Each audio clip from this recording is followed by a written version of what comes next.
Hi, my name is Susan, and I'm playing through all of the Dragon Age games again, from the beginning.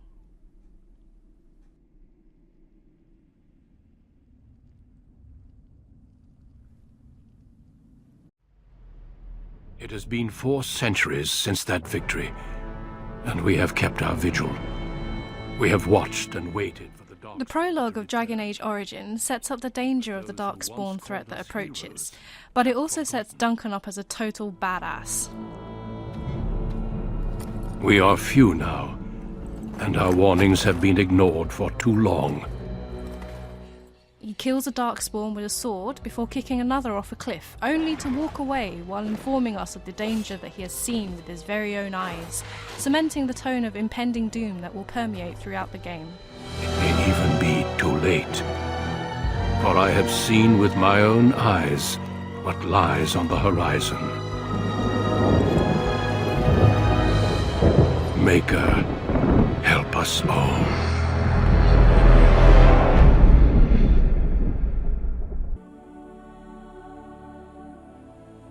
I chose to be a human warrior. Full disclosure, I intend to romance Alistair, and I know what happens if you're not human when you do that. Unlike the other races, you have no choice of human origin story. I chose to be a warrior to suit my playstyle of barraging through walls of enemies and going where the fight is the thickest.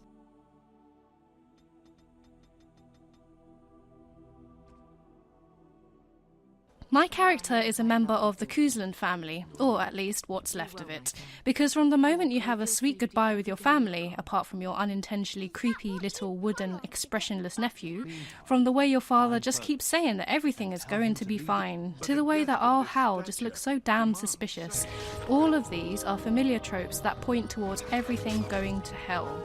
Giant rats? It's like the start of every bad adventure tale my grandfather used to tell. But the necessity of the origin story is that everything has to. Everything must be razed to the ground before it can be built anew.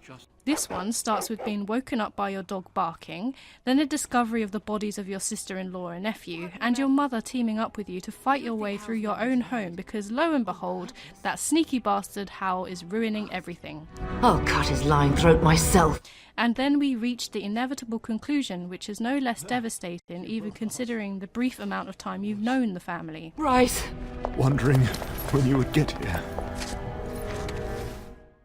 You have a chance before disaster strikes to talk with everyone, including Cook, who has known you as a child, to the other people wandering around the castle who also know you well and reference things that have happened before to weave a tapestry of a life.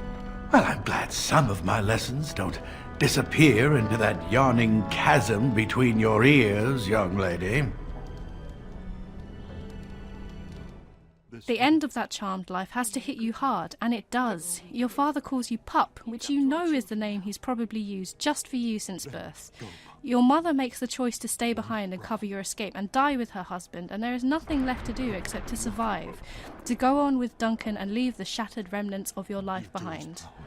They've broken through the gates. We must go now. Goodbye, darling. But there is another important lesson to learn here in the prologue, that in this life there are people who will put more trivial, personal concerns over the bigger picture and the right thing.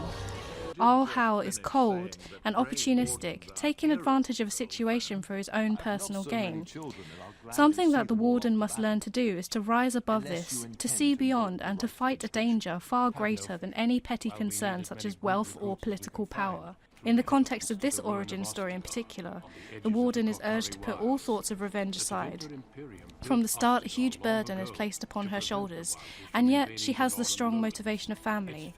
She comes from a background of privilege, but must tread a fine balance between using those experiences and relationships to drive her forward, and yet distancing herself from them enough to become a Grey Warden. But knowing what comes later in the story, it might not always be possible to do this. In fact, it very often isn't. This blight must be stopped, here and now.